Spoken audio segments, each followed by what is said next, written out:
Well, it's back to mile and a halfs. Like, I wanted that.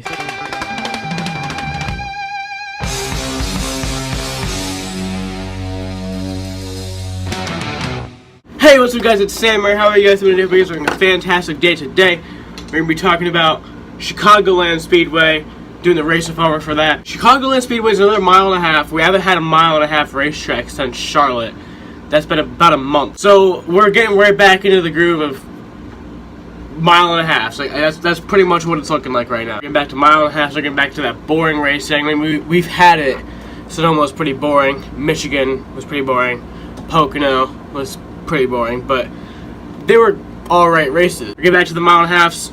Those races are, you guys know what I think about mile and a halves. I hate them. I don't hate them, but I strongly dislike them. Chicago is now being the July 4th weekend race. I'm not really sure how I think about that. It's the first race for NBC. I kind of wish they moved it back another week and swapped it with Daytona, so Daytona could be the July 4th weekend race and not Chicago, because I don't know why Chicago deserves to be that. Definitely if it's not going to be a night race. I feel like if they're going to do that, at least make it a night race. So as I do look at the forecast for this weekend, it does say that Sunday it is supposed to rain, like pretty much all day.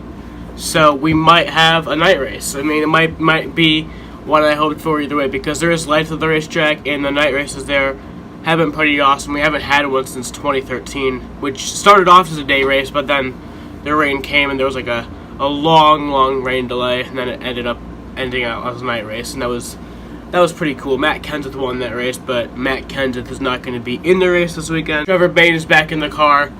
I don't think Matt Kenseth will be back in the car until, I'm not even sure when. I think I read Kentucky somewhere, but I'm not sure. Chicago's an interesting mile and a half because it is a mile and a half, and it is pretty much the same as all the other mile and a halves, but there is a curve on the backstretch, and I oftentimes make the joke that I am as straight as Chicagoland Speedway's backstretch, and it's funny because only some people will get that joke. Only NASCAR fans will get that joke, and other people are just totally oblivious to it, and I find that really funny. And now I've just explained the joke. I always say my motto is the number one way to ruin a joke is by explaining it, and I just ruined the joke. Alright, we're going to get into our predictions for Chicagoland. We're going to do my three winners, the three people that I think have a shot at winning, the three people underdogs, and then the three oopsies that are not going to do that good. So let's get into the winners. For third, I think that it's going to be Denny Hamlin. Denny Hamlin, I think that he has a really good shot. He won this race in 2015 after a first lap crash. It wasn't a horrible crash, but it was an incident. Came back from that to win the race. That was pretty cool. So Denny Hamlin's a guy that I think has a really good shot at winning this weekend. Watch out for him. And he hasn't won any races this season, but I think that Chicagoland might be a good shot for him. Number two, obviously it's a mile and a half, so we're going to go with Kevin Harvick. Kevin Harvick, I think, has a really good shot at it. He's won mile and a half this season. He's won three of them this season. He won Atlanta, he won Las Vegas, which he got encumbered, but he won Las Vegas, and then he won Kansas, and then the All-Star race. So watch out for Kevin Harvick to do good this weekend. I think he has a really good shot.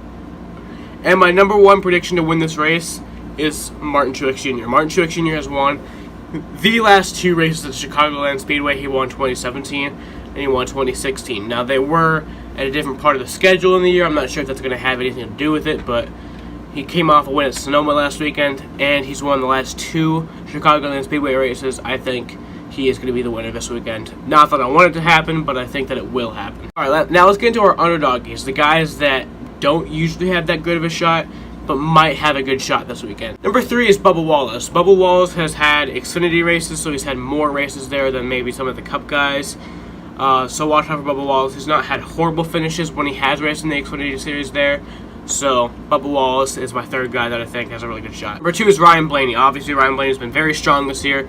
He has not been able to capitalize, not get that win, but I think Ryan Blaney might have a good shot this weekend. Watch out for Ryan Blaney.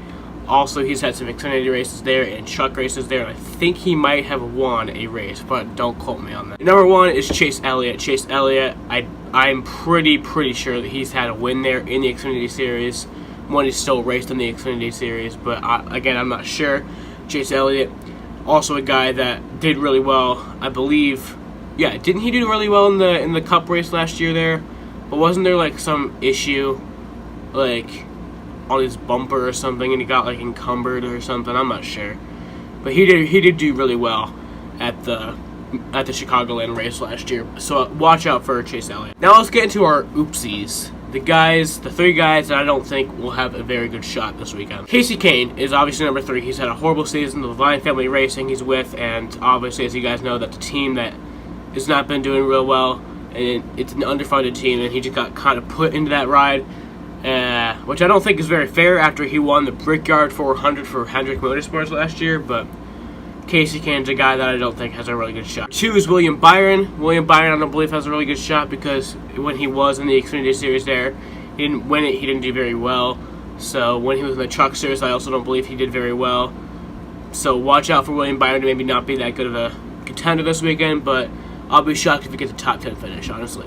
And number 1 is Jimmy Johnson. Jimmy Johnson, I picked that because Chicagoland Speedway is one of the 5 tracks that Jimmy Johnson has still not won at. Or maybe 4 now because he won at Homestead. So Chicagoland, Watkins Glen, and then 2 other tracks. I don't even know what they are, but I know it's one of them. So who do you guys think will win this weekend? Put that down in the comments section below. Who do you guys think will have all these finishes, or if they will do good or bad? I'm not sure. Put them down in the comment section below. I want to thank you guys for watching. If you like this video, please leave a like on it. If you dislike this video, please leave a dislike and a hate comment telling me exactly what I did wrong.